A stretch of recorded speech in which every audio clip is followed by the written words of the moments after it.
Hopefully it should be good right now. All right. So now that that's out of the way, appreciate you guys coming back in. And we're going to keep it rolling. Thank you. As always, guys, we just had to do a quick audio check right quick just to make sure everything sounds good. And we are back as usual. So, like I said, appreciate you guys. Thank you. Thank all the follows too, guys. I appreciate y'all for being here. You know, you're always holding us down. So I appreciate that. So I definitely want to go back to Tiki. Like, what, I want to ask you the same question. Like, what inspired you to become a streamer and take it to the next level? I mean, honestly, it really just started off as just streaming for friends. Like, they were like, oh, I want to watch you play. And this was before, PS5, and we had the screen share, and we didn't want to do the share play all the time because it would freeze the game, or we wanted to play too. So they're like, oh, just, go on Twitch and stream so we can watch you play. And I'm like, okay, sure. And I always like to try out new games and things like that. And eventually it just came to where I just wanted to take it more seriously. I realized I really enjoyed doing it. I mean, I was having fun doing it. People would join up and watch, and I was chatting, and I really I just enjoyed it. And it was something I realized I really, really liked and wanted to keep going with. And, I really like interacting with people and talking about different things, and people feeling comfortable with coming to, my streams and hanging out. And I don't know, it just makes it a lot more entertaining, a lot more fun. I just really enjoy doing it. And I just kept going. That's awesome. That's awesome. For me, it's all about, I'll tell this story. Basically, like, I started on YouTube at first, and, I would stream just, archive content, especially with the game I was playing or something new. I just like to upload it. I never really took it serious until 2020, when everybody was sitting at home not doing anything, laid off and everything like that. So I was like, you know what? I want to go ahead and try to get my setup going. I want to look kind of fancy as much as possible, So I mean, I took that whole time to just start, getting my gaming chair, getting mics, all this other stuff, just to make sure I look the part. And that was the beautiful thing. And then I just started grinding like Twitch. I said, okay, I've had this Twitch channel. I never took it serious. I'm not going to stream on YouTube. So once I did that, I just started going. And it was a beautiful thing. It started to grow. A lot of people started watching that. I would think before I left to go back to work, it was like September of 2020. I had at least about 20 to 25 people watching before I had to go back to work, unfortunately, and put in a time. So I had to put it down for a little bit. But, man, I only needed a couple more months, man. But that's definitely my story. And I finally came back because I finally started doing it, coming back to streaming a little bit more. Now I got more free time and stuff. So, I'm just glad to be back doing it again, for sure. That's something I love to do. I love to stream. I love to talk to all the folks, like you beautiful people in the chat. I appreciate you as always. But yeah, so I want to ask, how did we all get into Destiny? How did we get in? How did we find this lovable game that everyone loves and is addicted to? Pretty much. So, Burgundy, how did you get into Destiny, man? What was that story like? All right, so basically, me and a friend of mine, we'd always played games together for the most part. Like some guy I've known since high school. And it was about a month after Destiny had come out. I was still on 360, and I hadn't seen him online. I was like, man, where are you? What have you been doing? And he's like, I got a PS4 and I'm playing this game called Destiny. I was like, I don't know what this is. And he kind of just like very broadly described like D1 vanilla to me, and I was like, huh. And I went out and bought a PS4 and a Destiny PS4, and then just brought it back and played it. And I just the first the first mission, the very first one, in the first time you get that headshot and just the guy's head explodes. I was just oh, and I just I've been sold ever since. That's perfect. Awesome, man. That's amazing.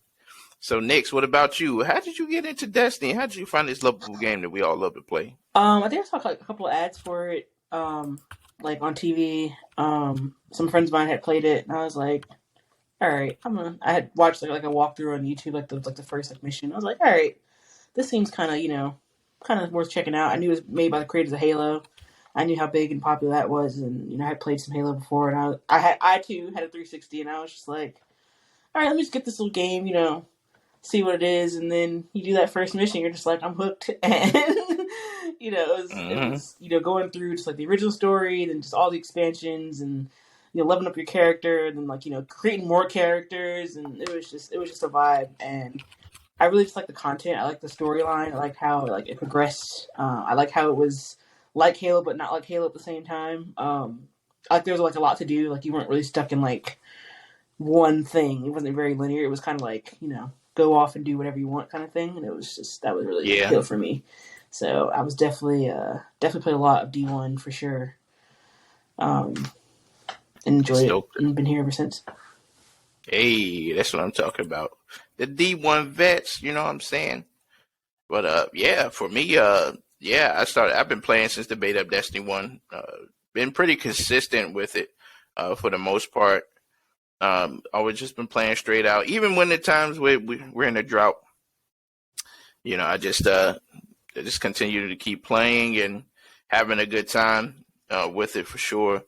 I just love the growth of it, especially. There's still a lot of stuff to fix. We already know this, but just love the growth and progression, and just seeing how the whole game is changing, how the story is really changing.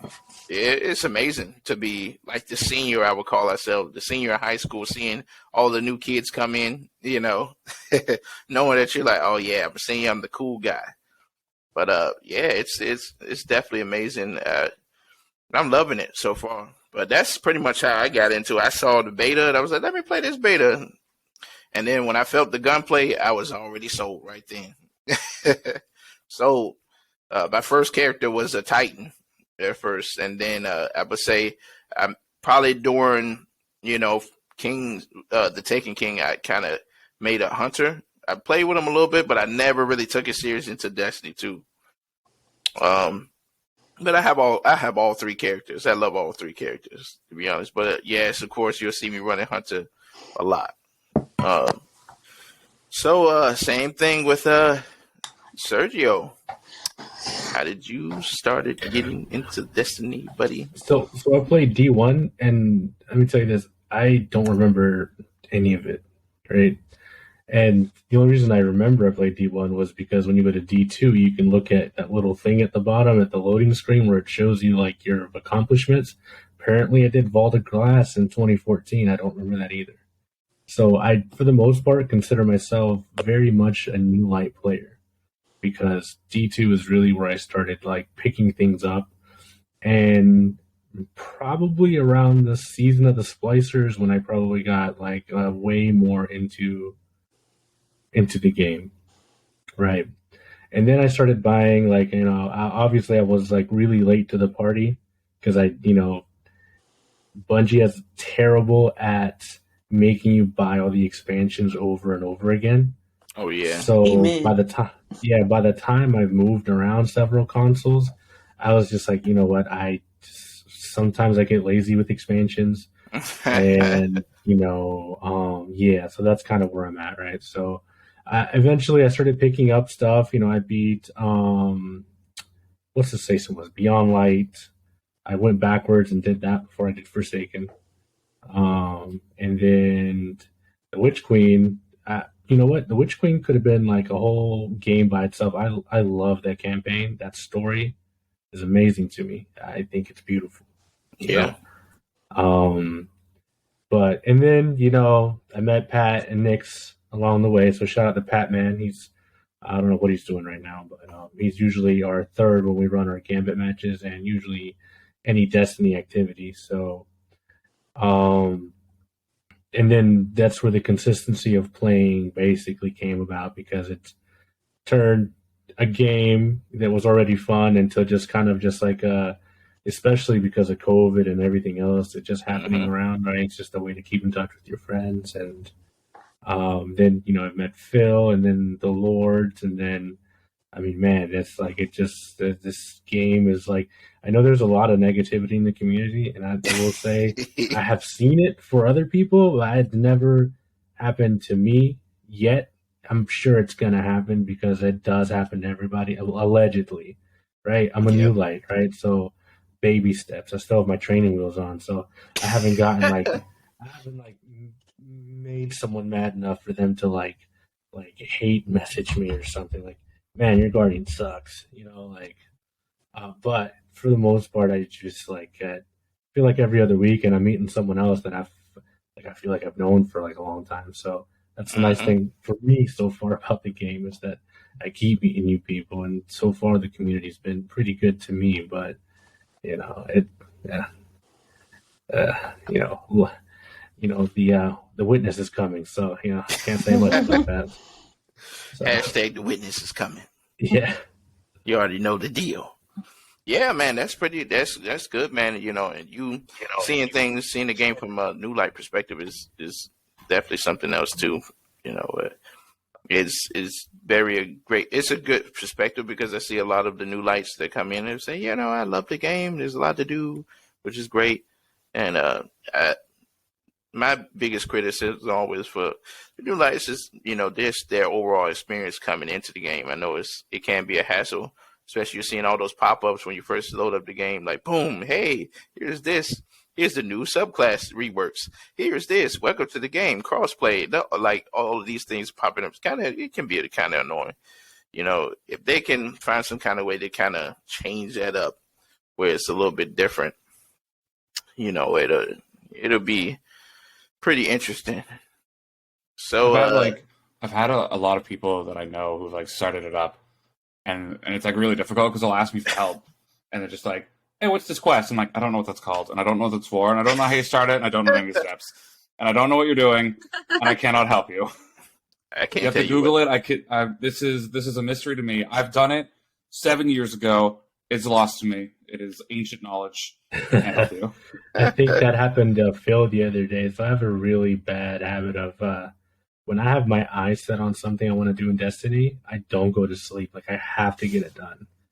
And I don't know why he was awake at 4:30 in the morning, but I said, hey, do you remember this part? And he's like, I don't know, just invite me. We'll see where we get, So I'm sure Phil definitely understands that because I'm sure everything that I'm doing or trying to do now, he's probably done eons ago. Mm-hmm. It was fun to jump back in that old mission. I was like, oh, man, I remember this. And, that's the thing about Agent Chavez. If he set on something, he wants it done. He is not going to sleep until it's done. It's funny, being with him at Pat and just all of those guys that you got, man. You got a really nice setup and team, man. They're hilarious. So, Tiki, how did you get into this realm of Destiny? When did you first discover it? Oh, man. I've only been playing Destiny since Season of the Chosen. Maybe 2 years now? Oh, man. Yeah. No, I was a COD player for years. I lived off COD. And some of my friends that I was playing COD with were like, oh, we play Destiny too. You might like it. Come try it out. Now I kind of want to go back and tell them I'm not doing it. Once I started, I couldn't stop. And now I'm like,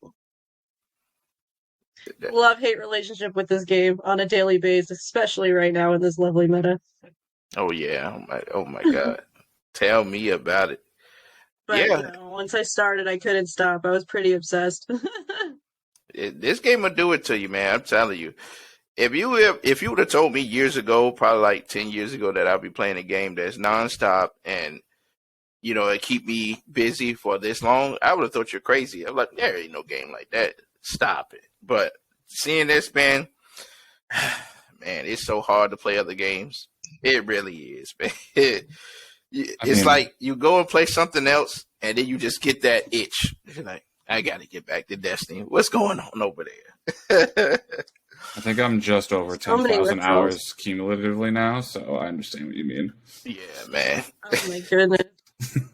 Imagine Yeah. an hours tracker in the if they had like Destiny and Destiny app, like that would be cool. Like, here are your total hours. I don't even know how many hours I have. I just know it's. When I looked You at can the- actually find that out using warmind.io. Good to The little know. stat tracker it'll tell you. And you can also use time wasted on Destiny dot something, which will also tell you. Time wait. Wow. It was it's funny because like I remember I was looking at my stats earlier, like on my Xbox like gamer score stats, and everyone was like, okay, what are your most completed games? And it was like Destiny, Destiny 2. And they had like both like the 360 and the Xbox One version because it was just like, why not? Because I ended up getting Rise of Iron after I got my Xbox One. I got just like the completed whatever, the legendary with all the expansions or whatever. And it was like transfer your characters over. I'm like, okay, like cross save, cool. But then I actually didn't even get into D2 until year 2 when Forsaken came out because I was like, I'm not going to buy this game 5 times. Spoiler alert, I did anyway. With all the expansions, you're just like, I'm like, I refuse. I'm not going to get in there. And I'm like, what's this Forsaken? I'm like, they did what to Cade? I was like, this is revenge. You get there, you're like, revenge. So then I ended up getting Forsaken, went back and played, Red War and all that. Of course, started my Warlock first because, Warlock gang. And then I went back to all my other characters too, my Hunter and my Titan, and I was just like, man, I really bought this game like 5 more times. But this game is just so huge at this point. It's like, but I still love it. So Yeah, get the itch, I mean, this game is solid. Like I said, we got our gripes, definitely for sure. The Okay, I have a question PvP. for y'all. What is something that you miss from D1, if you play D1, that you wish was in D2 or vice versa? Self-revive. Yes. Ah, That's so Self-revive. OP.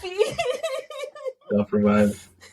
Nothing else. I miss ammo synthesis a lot. yeah, Miss ammo synthesis. I would say I missed. I missed actually being able to revive people in raids without having to worry about tokens. I love that. Mm-hmm. I love that. What else? I missed the Zen Meteor Sniper. I really love that. I missed that. I wish they bring that back. Bones of AO. They definitely did bring that back for sure. I'm trying to think. There's so many things that I wish. Patience of Time Sniper. I love that. I wish they brought that back. The whole aspect of crouching and turning invisible. Yo, that used to make me so mad in Crucible. That was my gun right there. Mad. So many good things. What about y'all, man? What y'all think? Is there any one thing that you would love for them to bring back? And that's especially the chat. What you guys think? It could be anything. What would you love to see in Destiny 2? Just want ammo synthesis and wrath. That's all I want. He says, I think, No land. Yeah, Scorchy. Icebreaker, yes. No land, yep. They're not going to bring Icebreaker back. I think. What can hope bring? Look at what they did with Revoker. They was like, we're putting that up. That's too toxic. We're going to generating his own ammo again. Nah, they're going to be like, nah. Everybody be running that. I know, right? I know too. I want to dream too. I wish it was in there because I loved it. I Sparrow used to racing run would be that thing all cool. the time. Just get together, do some sparrow racing. Y'all remember sparrow racing? Yeah, exactly. I love that. If they brought Sparrow Racing back, I would be a happy camper. Please. Invective Shotgun, I love that one.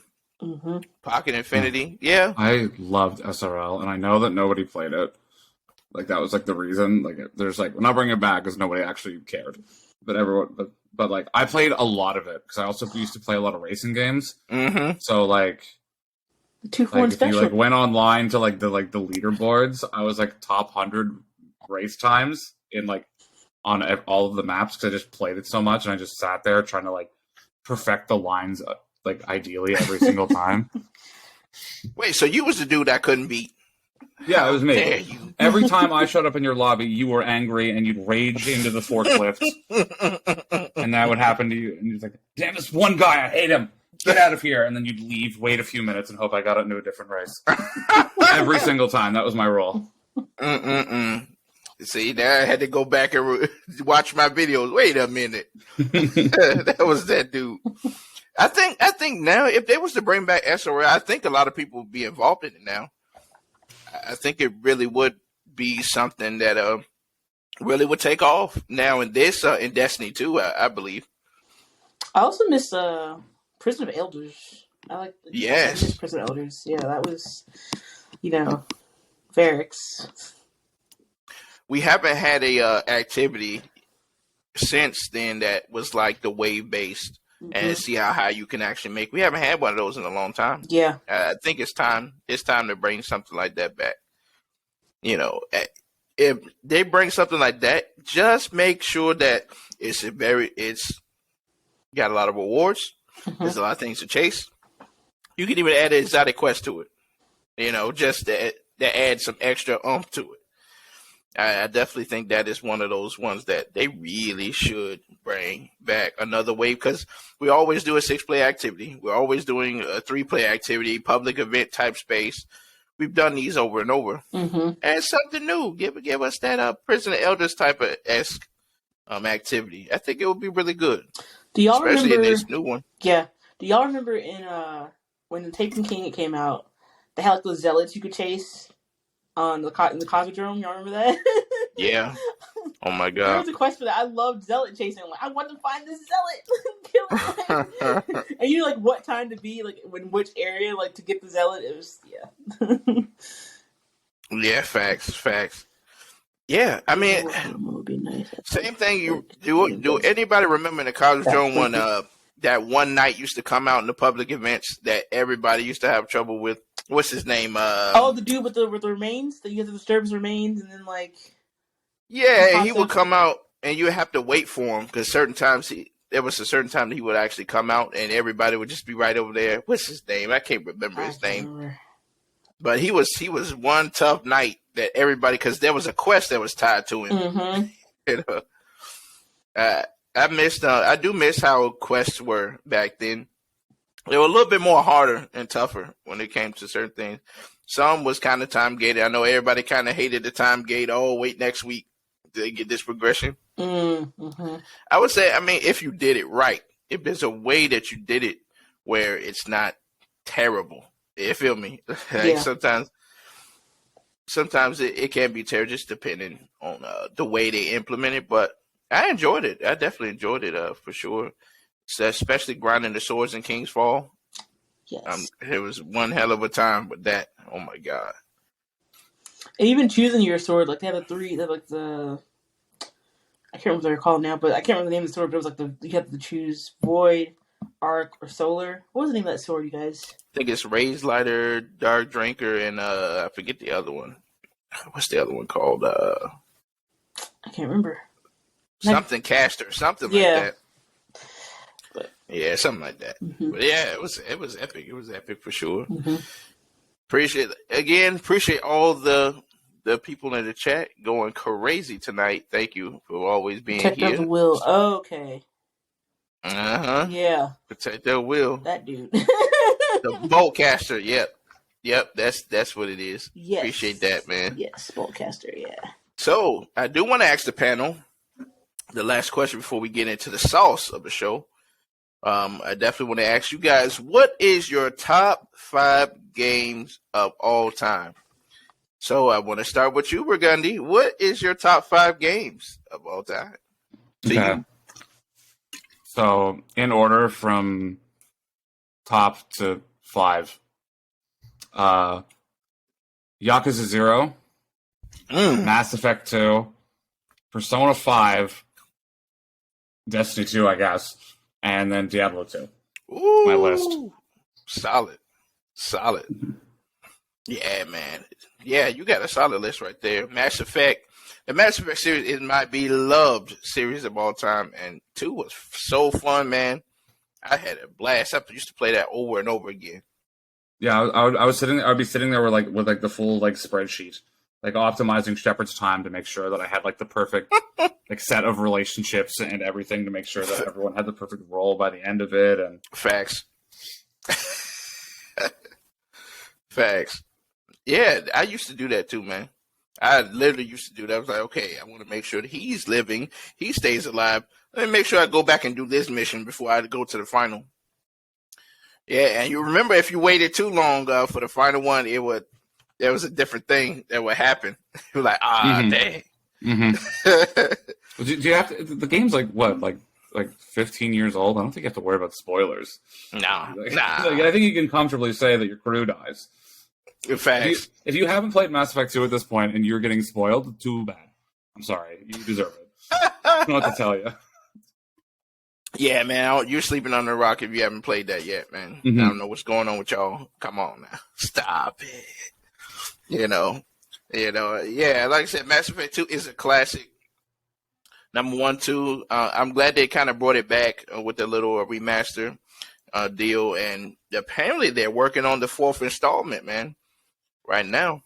Oh yeah, they're working on like a new one, and which is good because Andromeda was trash, bro. Hot garbage. Yeah, hot. I'll just trail off and not finish the sentence and just yeah.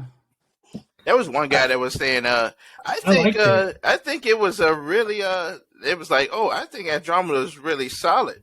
I was like, yeah, that's me. I'm the one guy. That was me. Yes. That's the guy who doesn't like Zelda. I don't know, that opinion's kind of suspect. Yeah, that's suspect. I'm like, what are you talking about? That game was trash. Stuff glitching. It just this is what I liked about Andromeda.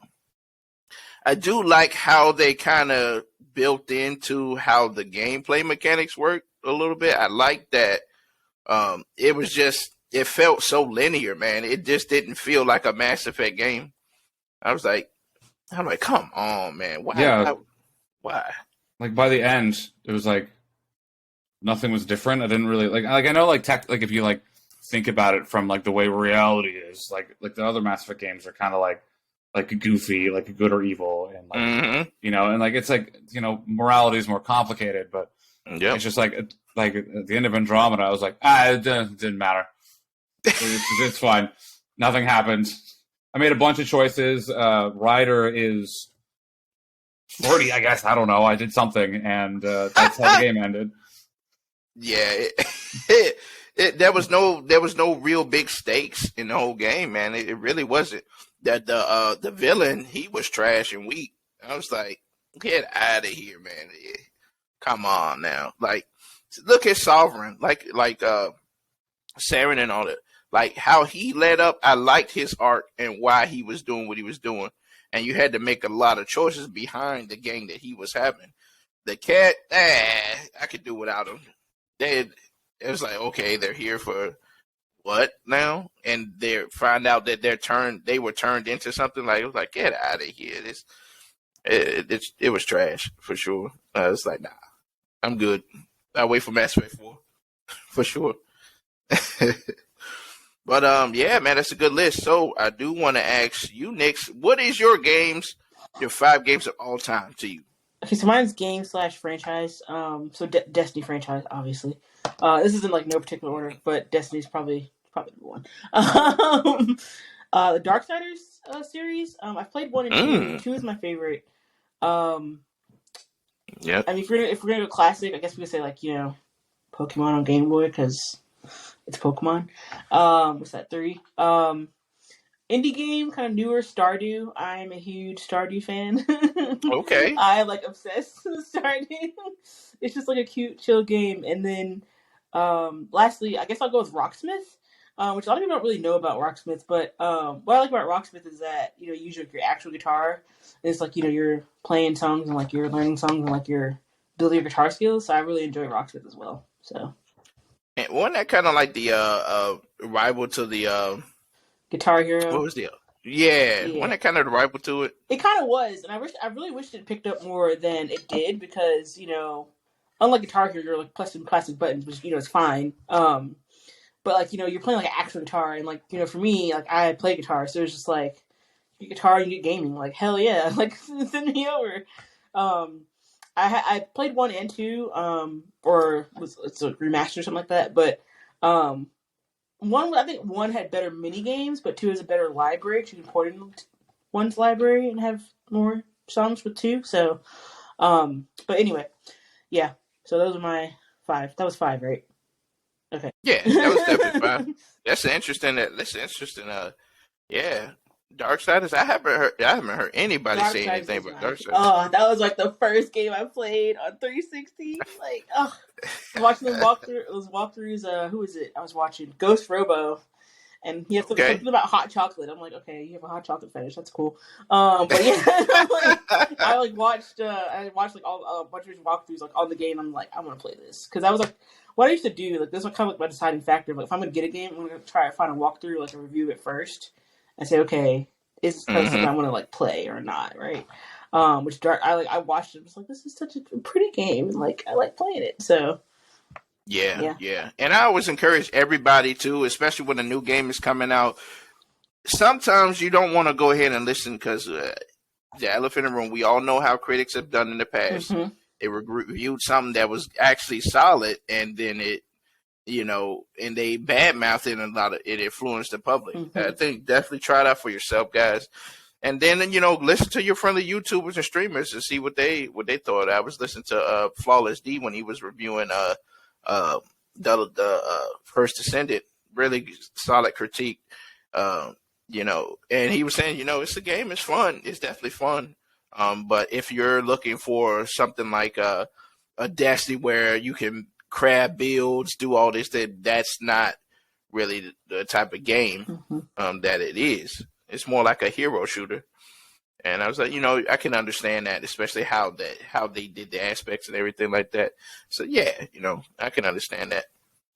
But yeah, you definitely want to try the games out, man, for sure. Before you purchase it, if they have a beta, open access, go ahead and jump in there to see how you like it. That's most important. Even a game demo too, that back when you could download demos for games, but even those like kind of give you a feel, right? So facts, and yeah, for sure. Now let me go to the chat and see what they talking about. Frankie was like, Destiny 1, Minecraft, okay. Binding of Isaac, I've never heard of that one. Overwatch, yep. And Skyrim, for sure. Teddy said, tell Berg to play Bloodborne. Why you ain't playing Bloodborne? Berg. I did actually play Bloodborne, but I love watching Souls games, but I'm not good at playing them. Oh, because I'm very impatient, which is weird considering I do a bunch of like solo GMs and raids and stuff, and like my normally, which is only patience. But like every time I die in a Souls game, I'm like, no, and I just like quit every single time. And so I watch other people do it, and it's like awesome. And I love watching people play Bloodborne and everything, but I can't do it myself. You haven't picked up that Elden Ring? I played Elden Ring and loved it. That was the only exception. Elden Ring is beautiful. It's like Elden Ring. It was like when you couldn't get past the part, I was like, all right, I'm just gonna do something else. And you just leave.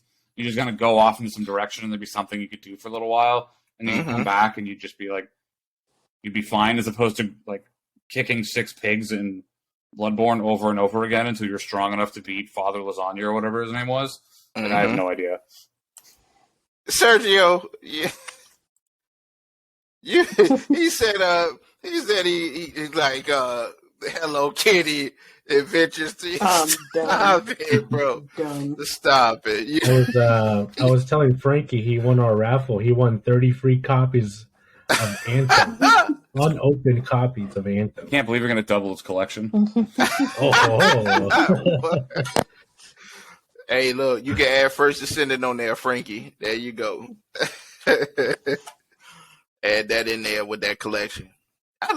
You know what? I loved Anthem. It had so much potential, but you know, they just dropped the ball right when they was trying to make the expansion for it. I really was disappointed with that. You know, I love the feeling of the whole Iron Man simulator type feel. It has so much potential, man. So sad, for sure. But also so Tiki, what is your top 5 games of all time to you? I love Crash. That was, that's like nostalgic for me. When I was a kid, that's all I played. All the Resident Evil games. I'm a big Resident Evil fan. I've just been playing the new DLC for Village. Enjoying myself playing that. Mm-hmm. Of course, I love Destiny. I love Overwatch. And Call of How'd you Duty. like that? I was big on Call of Duty. Played all of them. Some I didn't like. Some I was more a fan of than others. But, Zombies. The Black Ops series I love so much.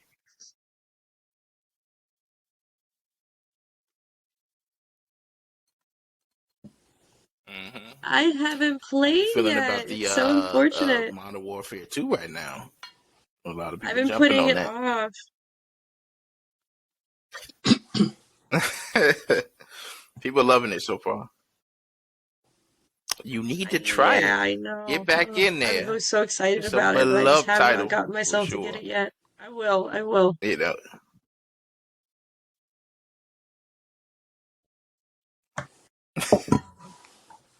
Definitely, yeah, man. Everyone was like, "Yeah, man, jump on there. You got to jump on it." It's like, "Yeah, you're right.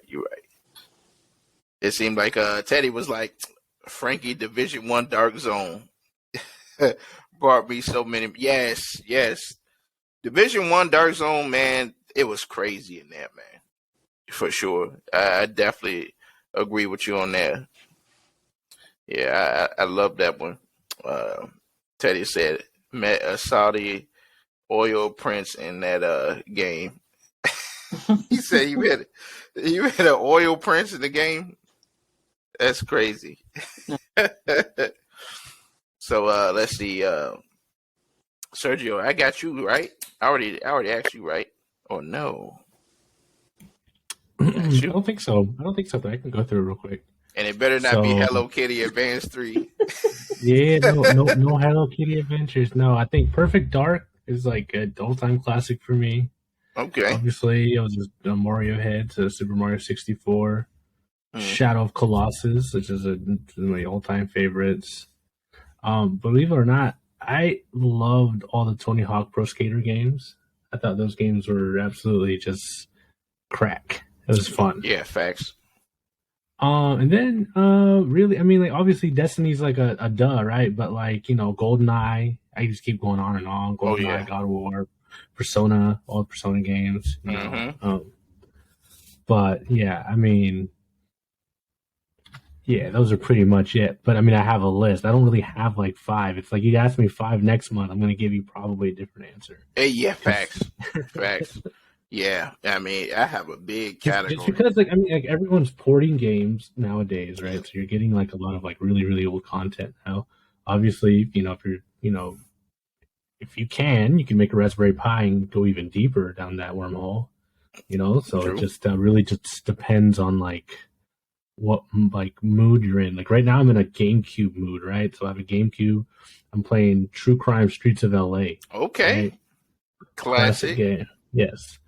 But like next week, you probably catch me just playing Game Boy games all week. So it just really depends. Yeah, it just depends on your mood. For me, I would have to say number uno. Well, however you say it. But number 1 is one of my favorite. My favorite one is Sonic Adventure 2 Battle. It's one of my all-time favorite Sonic games for sure. That's number 1 for me. Yes. I love the story arc in it. Solid. Number 2 would be Star Fox Assault. Is one of my favorite. I'm a big fan of the Star Fox genre. Star Fox Assault is my favorite. Yeah. Solid. And what's funny about Star Fox Assault is they haven't made a good one like that since. That was just the cream of the crop, ahead of its time for sure. Number 3 for me would be, I would have to say I was really such a big fan of Uncharted 2. That was one of my favorites of all time. Definitely, I love Uncharted. I love all the Uncharted anyway, because if you ask me, like you said, if you ask me next week, I would say all of them. Numbers 1, 2, and 3. What am I? What am I at? 2. Number 3 for me would be. Wait, I'm at number 3. Number 4. Number 4 for me would be, of course, the Mario: The Legends of the Seven Stars. One of my all-time favorites. I talk about it all the time. You know, it was ahead of its time as far as the RPG genre go back in its time. Solid game. I loved it every minute. And of course, it's going to be Destiny. Of course, it's my 5th one. Now, if you ask me next week, I have I'll have a whole 5, because I have like a big list of just different games. Now, for me, we always have an argument when it comes to the Mass Effect community. For me personally, I really love I love all of them anyway, but I do love number 3 because of how they did it. Even though, of course, the ending was controversial, everybody hated the ending, the way they did it. But I loved the game. I loved leading up to it. I thought the game was solid, really cool, flushed out, and everything like that. Everybody was arguing, no, that game was number 3 was trash. Everybody does that. It broke a lot of people's hearts. I understand. I think that's wild because I know people complain about the ending, and it's like, yeah, it's fine, whatever. But like, I don't know if you've played Mass Effect 1, not the legendary version. I don't remember how much it changed, but like the original Mass Effect 1, it has not aged well. It feels real jank. Yeah. It's like I remember being like, oh, this game was awesome because like the story was really good. And I was like, oh, the combat was fine. And I went back and played it. I think like a year before the legendary version came out, and I was like, and I was just like the whole time I was like so like it's so wild to me, and there's so much good about 1, but like 3 has like so much good stuff going for it. Mm-hmm. Yeah, I love 3, man. But also I was poor. I bought it after they updated the ending, and they were like, yeah, okay, we'll fix it. Whenever they did that weird like little cutscene thing, so I just waited long enough so it never bugged me. Yeah, that's true. Yeah, I waited till the price go down. I was like, let me go ahead and wait a little bit, and then I'll buy it. And then I was looking at the streams when they were reviewing it, especially with the remaster. I was like, okay, some things that kind of tuned up from the old one, but it was bad. Number 1 was tough, bro. It was tough to get through. The story was so good, it kept you engaged. But just the gameplay, oh my God, was atrocious. I was like, oh my God. But I enjoyed it for the story, man. Just the whole story, it was solid. But everyone always have those arguments about it all the time. So now that we got to the meat and potatoes of the first phase of the questions, now it's time to get into the Destiny. So without further ado, we've got a lot going on this the past 2 weeks. Of course, the Festival of the Lost is here. Everyone's grabbing candy, taking out headless ones. The whole spiel. We've been doing all that fun stuff. So, without further ado, we're gonna try to get into the 12 and see what's going on. So let me pull this bad boy up. So right now, of course, they're gonna say before we dive in, please join us to send Mara Janat, which is the voice actor for Icor Ray, bless her soul. Right now, she's in the hospital, and you guys, please send her some definitely love and everything like that, man. We want her to make a fast recovery, so she can get back to doing what she does best. So definitely give her some love. And of course, if you want, I would definitely put her Twitter in the description, so that way you can go ahead and follow her. Send her some love her way. She needs all the positivity she can get right now. But so one of the biggest things coming right now, guys. But before we say anything, I do want to ask the whole panel: how you guys feeling about Festival of Lost so far this week? How you guys feeling about it overall? Do you still feel like it's Festival of the Cause? Do you think it's pretty good? Where we at? So Burgundy, where you at it with it? You loving it? You hate it? So I haven't engaged with it a whole lot because generally I don't care about most events. I know they're not like for me, right? They're not made for like me or like the type of player that I am, and that's fine. Mm-hmm. And like it's fine. It's an event, I guess. I don't necessarily like it's. I understand the only reason they put on these events is to make money out of it. That's the point. Mm-hmm. So like I'm not upset about anything like that. The grind on it though. Title grind.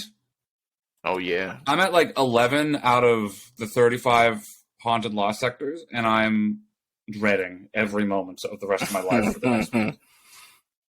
Oh my god, yeah, man. I can understand that for sure, bro. It's definitely been one of those things you got to kind of turn your brain off for, and just like I better play with friends because I'm gonna get bored real quick when it comes to it. Yeah, and I'm pretty good at that kind of stuff. Like I already have like all the titles in max triumph score. Goodness I'm used gracious. to doing very long, tedious grinds. Sometimes I'm just like, haven't I suffered enough by this point? I think I'm fine. Yeah, I agree with you, man. It is tough, and especially doing an activity grind for like this the new seasonal activities. It is tough, especially for these events. Because I remember a lot of people were saying, especially when it came to solstice, he was like, I gotta do the grind so I can get this armor set. I don't feel like doing it, but I'm gonna do it. They added a little bit of incentive for it. Frankie says the cosmetics are nice, but it's never a must. I think the costumes look nice, but I'm not much into the mech look. I can understand that. I can understand that for sure. But yeah, I definitely agree with you, man. So, Nix, how are you loving the Festival of the Lost? Have you been grinding it out, getting a sniper or whatever? Grinding-ish. How you like I don't care about completing the event cards. I know I'm not going to complete it. I just won't have time. But I do like the events, like just run like the playlist rather. I like running the playlist.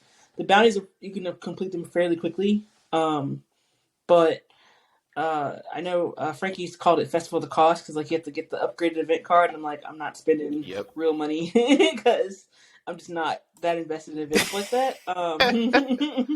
So, but I am having fun with it though. I know we've ran some matches with, of the event and did some bounties and stuff, but I'm more focused on, I guess, like just maxing out like the season, getting to 100, and then also I have my personal quest of wanting to get my resets for Gambit to beat them from last season. So that's just some like my focus is more there, and maybe get completely the Gambit seal. But I am enjoying it just as a like a filler for putting off Witch Queen because I still haven't finished it yet. I feel it. Yeah, it's one of those things where you're just like, well, I'm just gonna do a little bit of it, for right now. It's good to get the Banshee quest done. So it's just like, all right, got some weapon quests. Let's go run this. Facts. I agree. I definitely agree with you on that. It's one of those things. Let's see. So, Mr. Chavez, what you thinking? Are you loving Festival of Lost, or are you just at a, it is what it is type of event? So I thought it was okay, but in the beginning, I tend to have a lot of free time during the day occasionally, and I was trying to get a lot of those pages just because I don't know what has sparked it, but recently I'm really going after a bunch of titles. Like I think it's cool. That's kind of been like my new stuff where I'm trying to get as many as I can. So I'm like, okay, let's see if I can get Ghost Riders. Like apparently like the first 3 days, like there's like some coding problem to where none of your stuff was counting towards any progression, which included like, completing event cards and then like getting like a certain amount of bright dust, right? Yeah. And they claimed that the code fixed it. I know I was talking with someone else on my fire team, but they're like, I occasionally get it. And then they came back like a week later, like, okay, it's kind of broken for some players still. So I don't, I think, I know they have a lot going on with the new expansion coming out, but I just think the rollout of it was kind of, it was kind of subpar, which kind of make the overall event I kind of leaning a little bit, just not interested in kind of finishing. It was almost disingenuous, just the way they were like, oh, okay, we'll give you guys your missing brightness eventually, because Destiny is very, like I said earlier, very expensive because they made their money off me because I've gone from expansion to expansion. So when it's little seasonal events like this, I think should be like part of their bread and butter. So it's kind of, it should be like their bread and butter, right? Mm-hmm. Like a lot of this, the little seasonal events they have, just because it's, I think it's kind of like a nice thing for players to do, kind of, especially right now because we're we're about to be done with this season. There's one more season coming, and then you have Lightfall, right? So, I mean, we'll be in Lightfall before everyone knows it, right? So, for sure. Let's see. Let me get the chat right quick. Let's see here. So, moving on. It says Frankie was saying FOMO has never really affected me because how I play the game.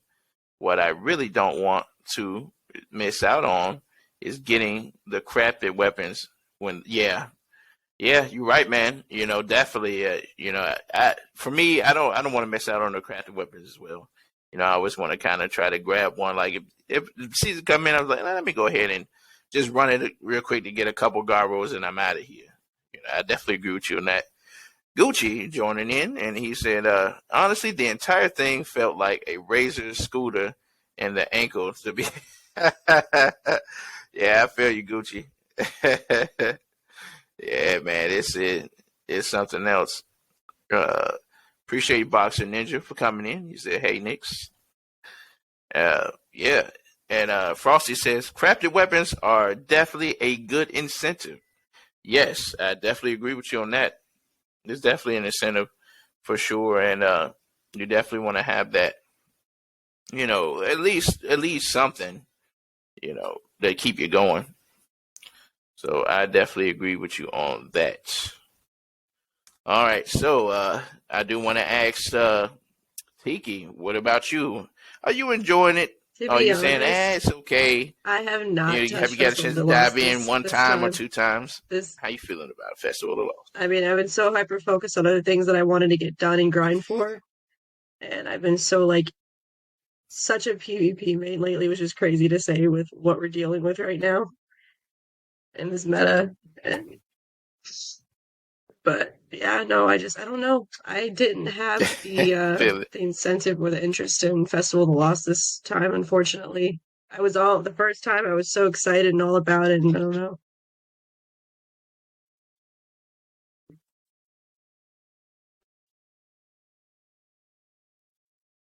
Mm-hmm.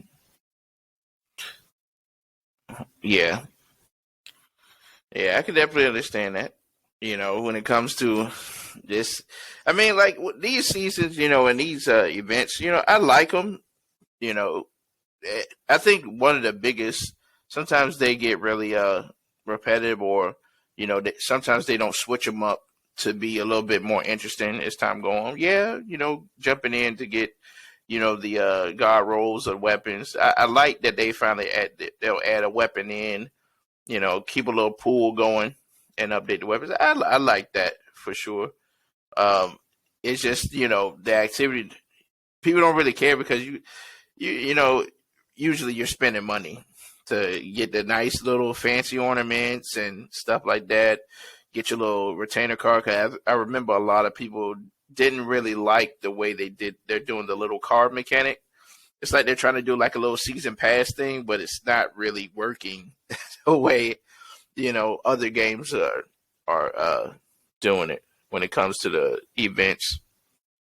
Frankie says, yeah, there are some random rolls in King's Fall, like Fatebringer. Yeah, that's true. Yeah, I mean, I love the crafted weapons and stuff like that. You know, I'm trying to craft. I want to. I think you can craft the sniper. I would love to get another guard roll of that before the season's out. You know what I'm saying? I love that sniper. It's epic. But yeah, so I definitely overall for me, like I said, festival, all these events, you know how it goes. Get in, get out. Nothing too crazy. Yeah, at least it's a little something to add on to keep us busy just for a little bit. Do I feel like they should implement certain things? Absolutely. Should I think they change certain things in the way they do things when it comes to events? Absolutely. And especially for the season of the dawning, I wish they would add an activity at least. I mean, it's cool to bake cookies and everything like that, but there's nothing engaging. I remember when they did it Destiny 1 when they first did the dawning. I think it was the first time they did dawning. That's when they added sparrow racing activity. That was solid. I think they should do something like that. That will keep people coming in and playing the activity and getting the loot and everything like that. Put sparrow racing back for the dawning. I think that'll be a nice touch for sure. So we also got, guys, that a new update now. Before we even say anything, I've talked about this previously on the show last week. One of the big news announcements. We talked about it. This is the exact thing, and I've been talking about this for months ago about just updating perk pools for old activities. They did a good job with the Days of Eternity, but I always wanted them to hit the raids, and I always wanted them to hit the dungeons, and like most importantly, Gambit, because a lot of people are going to Gambit, but they're not enjoying it, and they're just like, well, there's not really no incentive to really go in there anymore. I've always been hard on that, and we finally got our answer this week with Deepstone Crypt. So, which is great, and I think Chris Proctor and others was talking about their goal for updating the perk pools and everything like that. Same thing, like they did with Days of Eternity. They're gonna update the perk pools where certain things can get Volt Shot, plus Rampage, the Trusty, Scout Rifle in the raid, Rapid Hit, Incandescence, Slug Shot, Reconstruction, Focus Fury. All those things is coming, and it's gonna have a new trait called the Bray Inheritance. We don't know what it does yet, but updating the perk pool, I think this is a great start, and being able to craft these weapons.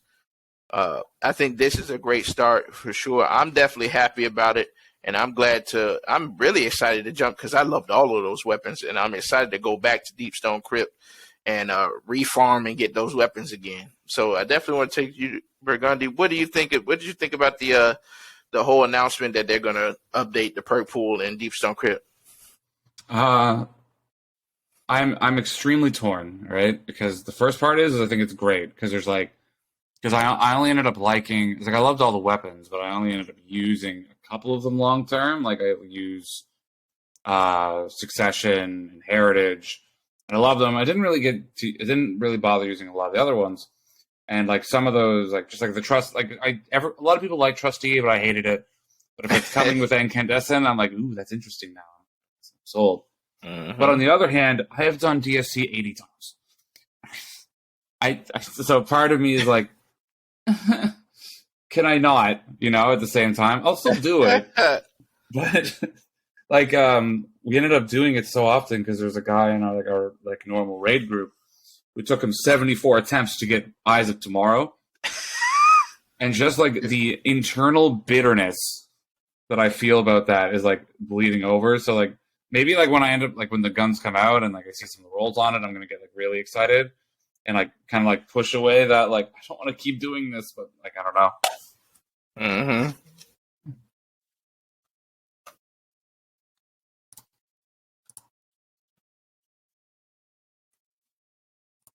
Yeah, I mean, at the end of the day, yeah, I mean, it's one of those things, man, where it's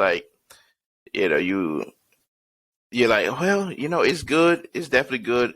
I think some people are saying, how will this affect the King's Fall thing? And, will it be less engagement in King's Fall? I mean, I don't think it will be. I think people still want to go in there and grind King's Fall. There's still people who still haven't done it yet, doing King's Fall. So I don't think that's going to be a problem, especially for people who never got a chance to do Deep Stone. This is a great incentive for it, especially weapons that we all like, or some people who didn't like certain weapons. Now they're going to start liking it because of the new updates to it.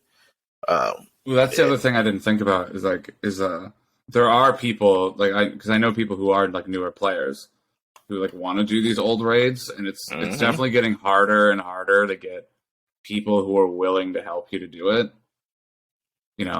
So I feel like maybe this will make it easier for them, for people who've just never done DSC or would love to get some of the challenges done or maybe some of the titles or whatever. And that'd be pretty good. And making all the raids more accessible so more people are more likely to do it. So that could be good. I mean, if they did just garden, every time someone's I want to do a garden of Salvation run, I tell them no, because I'm cursed by Divinity runs and how much I hated them. So but if there was crafted weapons in there, then maybe I would change my mind. I don't know. Yeah, I think that's next, man. I can see that. I can see them going in there and updating those perk pools. Same thing with Last Wish. I can see them doing that, where they update those perk pools and origin traits and stuff like that. Shoot, I'm all in, man. If as much as you were saying, for me, when it came to Garden of Salvation, sometimes I liked it, but it was still a drag. I hated the final encounter. But if you're updating them weapons, I'm jumping in for sure. Yeah, I will be the first to jump in and grab me that shotgun and craft it. That's my deal. Yeah, I'm glad. I'm definitely glad for this. I want to hear from Nix. What do you think about it? Are you glad that they're doing it, making this change, or do you see a concern? Let's see. I think the witness got it right now. So while she's getting that together, so I definitely go to Tiki. What do you think? I mean, I think it's pretty exciting, but I'm a little biased because I absolutely love Deep Stone. That was one of the first raids I ever got to do, and I always enjoyed it. And I always wanted another reason for people to want to go do it again, because I would always have a hard time finding a team, even with LFG. No one wanted to do Deep Stone anymore for a while, and then it got brought into the rotation, and then they were like, "Oh, but you only get a pinnacle at the end, or what?" I'm like, no, but it's still fun, it's still exciting. It's a fun raid, I've always thought of raid as bonding experiences. So this is definitely going to bring more people back in, I'm hoping, and I get to run it more often again. And then now, with the incentive with the weapons, this is really cool. I'm excited. I like a lot of the weapons from, I love Succession, and Trustee was always a good scout rifle. I'm a big fan of Deep Stone. I always have been.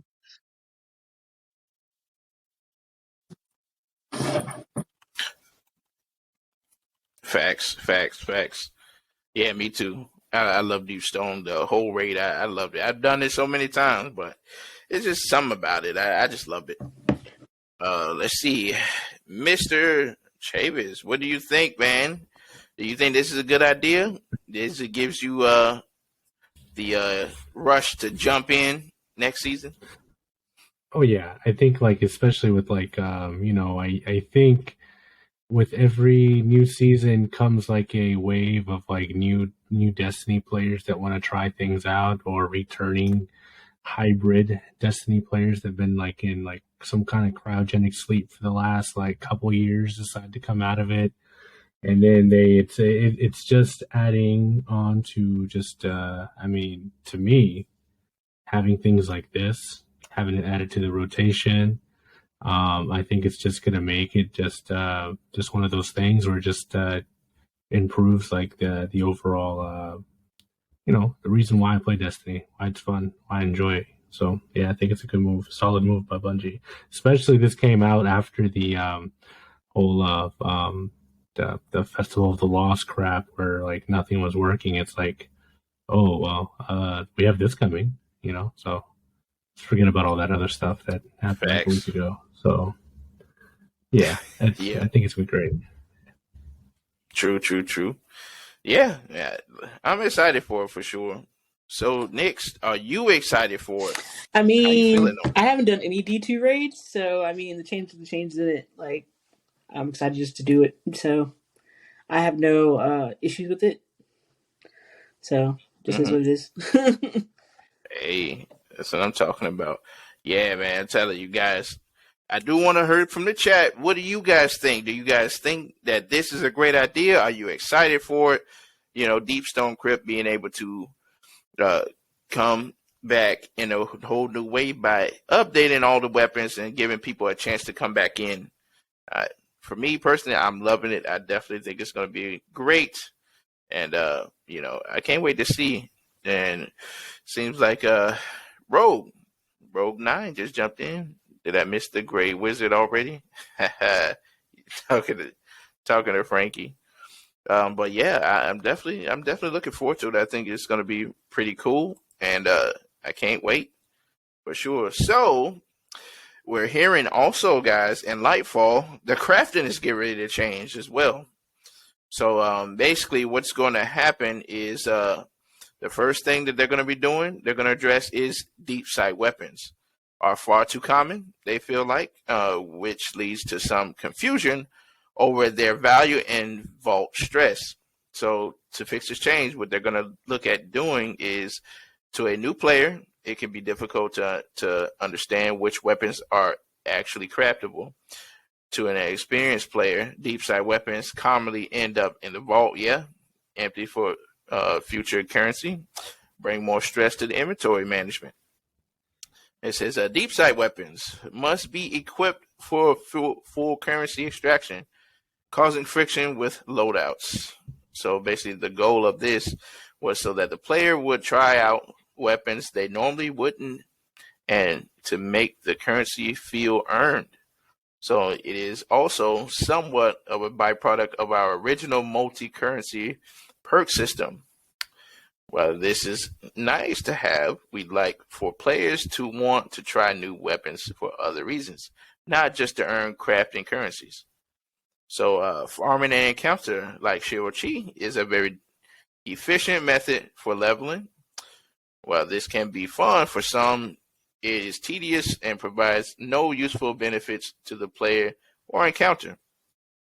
There are no methods for increasing a weapon's level outside of the equipment. As mentioned in our sandbox Q&A, crafted base raid weapons outclass adept raid weapons. We want to remain the vault, the value of adept weapon reward drops for master raid content. So basically what they're saying is, to address these points, the team is actively working on some changes coming with Lightfall. While these changes are being developed, tested, and finalized, we want to share our list of goals and some strategies behind them. And before we get to the goals, I do want to ask, so what are you guys thinking about this? Do you feel like they're actually on point on what they're saying about how the red borders and the D-side weapons come out, especially for the veterans, us players? We always constantly see them, but it's not there. You can't craft them, especially when you're just going to the tower and getting the little engrams from the vendors. What do you guys think? What do you think, Berg? Do you like this change that they're trying to implement so far? All the stuff that they mentioned sounds pretty good because I'm in the weeds of it and I play way too much. So like I'm getting the crafted weapons. That's fine. I'm getting tons of red borders. I know what's going to be crafted and what isn't, and and so it's like it's fine for me. But it is very clearly not for anyone else. It's so tedious for other people, and it's so confusing, right? Like, if you don't play a lot and you love whatever that Season of the Plunder sidearm is, I don't remember. I forget the name of it. Yeah, if you're really into that, and you need 5 of them, and you can't find it, you have to do 150 master catch crashes. or like you think that this one weapon's gonna be craftable and you're going for it, trying to figure out how it works and it doesn't. Like it's probably like overwhelming to so it's overwhelming to so many people because like I see complaints about it, about how much you have to spend, like how much time it takes and all that. And like I put the time in because like I'm sold. I'm already a massive Destiny loser. I will be fine. But for other people, like it must be, like I imagine it's like reasonably difficult. Yeah, it can be frustrating, especially for the new lights that's coming in. They're like, what in the world is going on? You know, what how do you you know, there's not really, I mean, they try to tell you, you know, but then, you know, to the new lights, they're not going to look up, or the casual, they're not going to look up, this is craftable and this is not. They're going to just think, I'm going to take this weapon and I can finally craft it, right? Nope. You know, it's kind of one of those things that it's like, yeah, I can see the reason why they're making this implementation for sure. What do you think, Nick? Do you feel the same sentiment about, you know, the red borders? You know, for me, red borders, like if I just like find the perks of the weapon like appealing, I'll like grind for it. Otherwise, if it's like super low and lower than what I have currently in my loadout, I'm just gonna dismantle it, honestly, because it'll come around later or it won't. I'm just like, whatever. But it can be confusing because even like I was confused, like, you know, initially, like, okay, and I'm still confused on some of them. I'm just like, okay, so can I craft this or not? Because like I got it, I tuned it, whatever. And now, but I still can't select in the craft. Like, what the hell is going on? So, hopefully, this fixes it. This fixes some of that. So, I'm with it. Yeah, for sure. Nice. Tiki, what do you think about the red borders? You know, do you think this is a great way of them trying to kind of pull back on how the whole system is implemented in the first place? I think I was too. I mean, I like the idea of it. That was really cool, but I was also way too lazy, I guess the term would be, to really go for crafted weapons. I do have a couple weapons crafted, but I didn't really get into it until after they did it to where you could dismantle it and you could still get the pattern. I'm kind of like a go with the flow. I want to see what they do with it. I want to see how it is, see what happens. Because I don't deal with the craft weapons a lot, because I don't have a lot of opinions on it. But I'm definitely excited to see the changes and how they come out and what happens with it.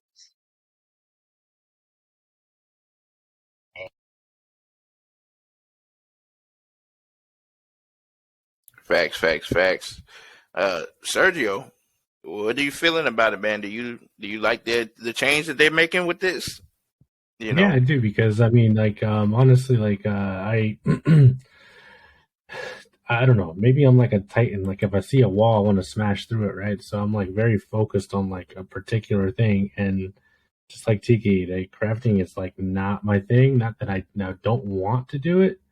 Just maybe. I mean, I guess I understand like the foundational stuff about it, but I'm not like sitting there on Mars just crafting everything that I can craft personally, right? So I think, you know, kind of toning down what can be crafted, or just saying that, you know, if you receive a weapon, there's not going to be like a red border variance for it. I think kind of brings it down to like what can be crafted and what can't be crafted. I mean, for someone that's like, you know, me, that may occasionally try to go craft something, it probably tones down the list of what's craftable, and so it makes it easier to understand. So I think it's a solid change. Facts, for sure. Yeah, I think this is a pretty good change, especially, you know, going into it. Especially, it'll make it a little bit more focused, I would say. You know, than what it is like right now. It's kind of all over the place. Yeah, Frankie said in the chat, it's like it's geared towards like mega grinders. I think that's 100% true. You know. Yeah, I agree. Well, who are you guys in the chat? Do you guys think which one of you guys are mega grinders, and are you guys okay with this, or do you guys think, you know, I like the way it used to be? Let me know in the chat, guys, for sure. It's going to be interesting. So here's their goals for it. So their goal 1 is to reduce deep sight weapon hoarding. The strategy introduce alternate ways to earn deep sight currencies. Goal 2 is to reduce bad luck in weapon recipe unlocking. The strategy provide opportunities within the crafting system to allow users to deterministically choose what weapon to target. Okay. Goal 3, reduce loadout stress. Strategy, reduce player incentives to equip an suboptimal deep sight or crafted weapon. Goal 4, improve the value of weapons rewards from master raid content. And that's pretty good. And the strategy for it is, as mentioned in the sandbox Q&A that they did, give the new light raid adept weapons access to enhanced perks. Note that this is not going to be full free-form crafting.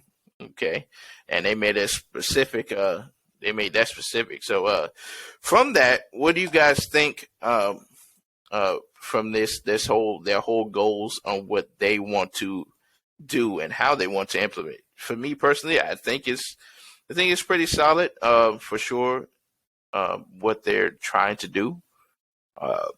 Now, for you, Berg, what do you think? Do you think these are great goals that they're setting, especially for crafting so far? Yeah, it seems fine. Like the two main things that bug me is that the what you get for deep sights is random. I have a crafted version of every King's Fall weapon, but I had 0 out of 5 on the Midas Reckoning. I just had everything else, and just none of this for no reason. Or I get a million of one type, and it's just I only want one weapon. And it's just I would love to have. I like the goal of having more choice. Mm-hmm. And master raids, there's not a point. So I would love to have those weapons be a little better, because I also have all of the Herald or Adept weapons, but I mostly have them for collections because I just know because I'm min-maxer. I'm ooh, look at this great roll. I'm but I could have an enhanced version, and that's just a little better, and that's enough for me to want. So I just go, okay, it's collections. I just throw it in the vault and just never think about it again. So I would love to have something to make those guns a little bit more appealing, Mm-hmm. Yeah, I agree with you, man. Let's see. The chat says Frankie was responding to Tiki. Was saying he was yeah, makes it they typing quick, boy. Yeah, it says he basically was saying he said makes a good point. Not a lot want the mega grind for the craftable weapons, but they shouldn't be excluded from crafting. But yeah, I definitely agree with you, man. I think if you're gonna make things red border, you might as well just include it into the crafting thing. I mean, why have those exist if you can't craft them? It doesn't make any sense. Frankie also says if there was a way to get a weekly red box from the start and not have a build up, a story chart to get it 5 to 8 weeks in till you can get your first red box from the store would be nice. I mean, yeah, I think that if you can I'm hoping that they do an easier way. They said they're going to have many different ways of doing these things, but I mean, we'll see what they got. I hope it's good and not tedious to the point where people just it's no point. Let's see. And then he says, I am a mega grinder to an extent, and I'm A-okay with any new to make it more accessible to the time restricted individuals and new players. So basically what he's saying is, he's okay with it as long as it's just accessible, really. It's easier, especially for the new light players coming into this whole thing, because we're going to get abundance of new light players that's going to be what is going on? What do we do? How do we craft this? What is going on? And how do we get these currencies? I think this is a better way for them to kind of, bring it in, say, okay, look, we kind of made a mistake on how we implemented it in Witch Queen. This is how we're going to change it. so that way it can be more flashy but better, and focused, which I like that. Choose focus for your deep sight yeah, I agree. I hope they start doing that more. And same thing with the master weapons. There is just no point into really getting them in master raids, but if they're gonna do this enhanced thing, it's gonna make it better, I would say. Just I hope they implement it in a better way. Rogue says, I think from the beginning, enhanced perks should have been locked, behind master raids. Just being able to craft your own weapon would already been a great plus instead of grinding over and over for it. I agree. And Gucci says, well, I'm not saying it's not a good idea, but the whole thing on Destiny is the grind. I prefer how it is. I see it can be bent slightly here and there, but the whole thing of Destiny is to progress and put the work in and dedication to the game to get what you want. What you wanting now, I'm not saying it can't be easy, but for more casuals, I get people can't put in the time or struggle to progress skillfully. So he pretty much he's basically saying that he likes the hard grind of it. He likes the way it is, and he feel like I guess he say get good in a way. But I do understand the casuals coming in as well. It's going to be difficult for them. I can understand that. And he said each side's going to have their way and needs. We just got to see where it takes it. Diagram will show agreements for both parties, but I would say that the grind makes it feel more worth it and a gift rather than a given piece of candy. Yeah, I can understand. And most of the hardcore would say that, And Rogue, last but not least, Rogue says master raid crafting would be 2 perks each column and also enhanced perks. Yeah, for sure. Appreciate you guys with your thoughts. So moving on. So Nix, I think I got you, didn't I? Did I ask you about that? Yeah. Okay. So Tiki, what you thinking on it? Do you like the goals that they set for it? And do you think it might work in the long run? Let's see here.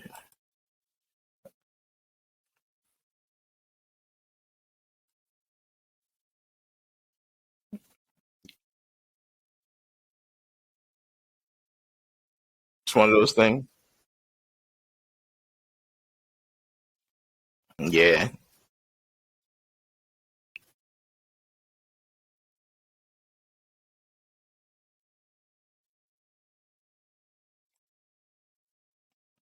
Agreed. Yeah, me too. Like I said, I think this is great on paper. I just want to see how they implement it and how would they implement, where we get the extra type of occurrences, where they put some in Gambit, or we can get some in Gambit, or whatever they do, whatever the stories, or I just want to see how they would do it, or would they have bounties that you can pick up and complete, and they have those currencies in there. That would be something that would be interesting. That way it'd be a little bit easier to get each time you log in. That would be pretty cool. There's different ways they can do that, especially with the currency. So, it's going to be interesting to see how they implement and do that. So, for all of you guys who are on Stadia, left listed up. So, apparently, of course, you guys got the bad news that Stadia's shutting down. So what Bungie wants to try to do is kind of get you guys on the other platforms, and so that way you guys won't lose your characters. So by January 18th, Stadia players who enable cross-save will be able to use their characters on linked platforms after Stadia shuts down. And remember, if you don't do this by 18, you will lose all your characters, items, and all that stuff. So, guys, if you're still on Stadia, make sure you go ahead and transfer everything you can so that way you're in a safe spot and you don't have to worry about losing your stuff. It's unfortunate that stadium's shutting down. I get it, you know, and I appreciate y'all for hanging in there as long as you guys have. We all knew this was coming at some point. It was coming, you know. So, you know, just come on back to the PlayStation or your PC and all that good stuff, and make sure you guys do it before the new year sets in. You definitely want to get that done, because I would hate to hear that somebody said, "Oh, my accounts is gone, all my progress is gone." You know, I would hate that. Don't deactivate your cross save for any reason to lose your character. Exactly. Do not do that, guys. Just don't. You know. So I appreciate y'all. So of course, what's going on? Of course, the emblem, the little thing with the emblems, guys. You know, they like to every time they have Bungie bounties, and of course, if you happen to see a different person in there and play with them, of course, you're gonna get that nice little emblem right there. That looks pretty good. What's funny is that emblem should have been in Guardian games. Really, it has the kind of Olympic kind of look to it. But yeah, so they're a lot of the different streamers is gonna be playing. You know, yeah, they choose. They're gonna be playing the Ops, the Vanguard Ops, Catch Cries, Haunted Lost Sectors, Control.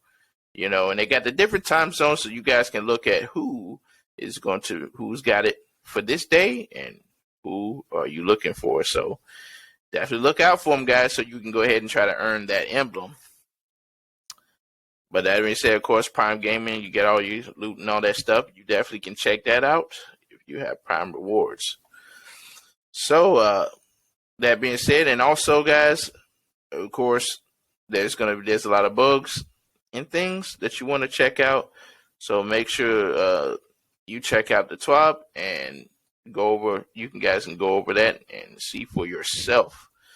But other than that, you know, guys, I appreciate you for joining. But I also want to thank everybody in the chat for hanging with us and having a good time.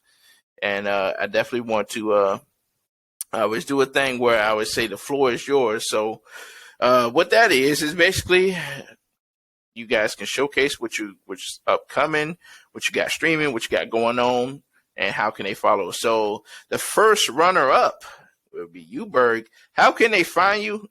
And that being said, the floor is yours. All right. So you can find me, twitch.tv/BurgundyWhirl. Google the color burgundy if you are unsure how to spell it, like most people are.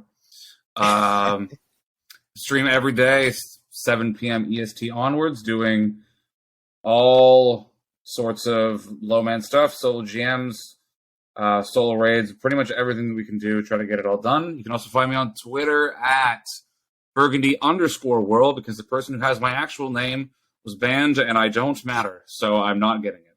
So there is an underscore in that one. That's just how it is. True. Nice. What you got? You got another stream coming up? What's going on? Well, yeah,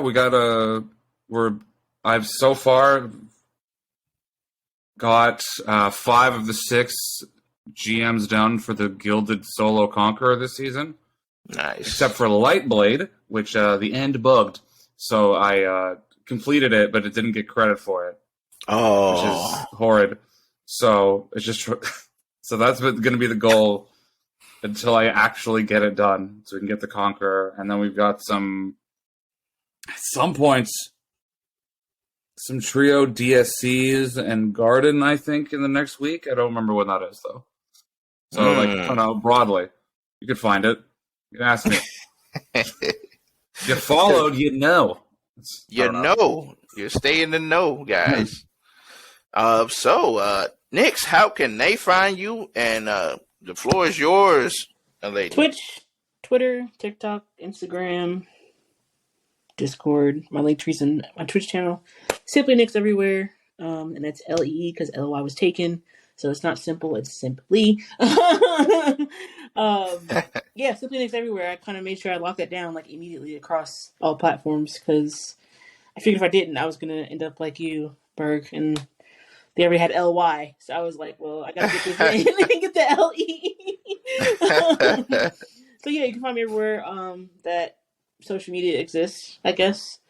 Well, not everywhere, but the main ones. Streaming, I have a very sporadic, like no kind of semblance of the schedule at all. So you got to follow me to find out when I'm live. But I might stream. I mean, I'm definitely gonna stream sometime this week for sure because again, Affiliate Anniversary is Tuesday, so I might stream Tuesday. Not sure what we're gonna play yet. Probably just a smorgasbord of games, but I'll be sure to post it on the platforms. So keep up with me there. Okay. So Tiki, how can they find you, darling? Where can they find you at?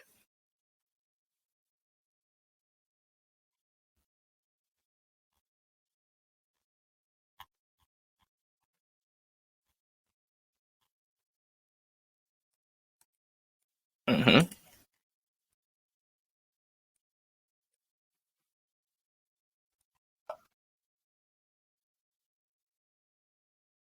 Mm-hmm. And also remember, guys. Yeah. Also remember, guys. You can find all the. I will definitely once I put the audio for all my guys who are audio, I would definitely have all their links, so you can follow them too as well. You know. And also my main man Serge. Where can they find you, my man? Hey, you can find me on Twitter, Agent Chavez _ and you can find me on Twitch the same, Agent Chavez _ That's basically where I'm at everywhere. So yeah, that's me. There you go. And he's a good guy. All of these people you see here, solid folks for sure. I love all their content. Every last one of these guys and girls, I love their content. They're really good streamers. Phenomenal work. Very underrated. Love all of them. And of course, you already know the main man, P. Carlisle Gaming. Of course, you can find me right here, and you can follow me on Twitter. It's P. Carlisle Gaming 2. You can always follow me. I'm always posting there. I'll post some motivational things. You might see me clashing swords with people sometime here and there. It just depends on what it is. But usually, I keep it positive and always have a good time. And, I'm the same way. I stream and everything. And, hey, I appreciate that. Thank you. Simply, I appreciate that. And you can always follow me. I'm always doing my thing and having fun and seeing what's new out there. And like I said, if you guys have any questions, I'm going to start doing the thing where I want to start you guys sending me emails and stuff like that. If you got any questions that you always want to ask us in the cast and the guests, I'm going to start really shoehorning that in so that way you guys can give us your questions and things that we can ask on the show, especially with the guests. So I do appreciate all of you guys for being here. You guys are lovely guests, and I had a good time. So what I'm going to do, guys, is I'm going to give the raid over to one of my guys that I know was really cool. You guys going to love her. She's amazing. And I'm going to go ahead and give it over. If she's on, I hope she is. Let's see. But I appreciate y'all, man. Always holding it down. Let's see. And I think she is on. That being said, all right. So go over there and show her some love, guys. And I appreciate all of you guys.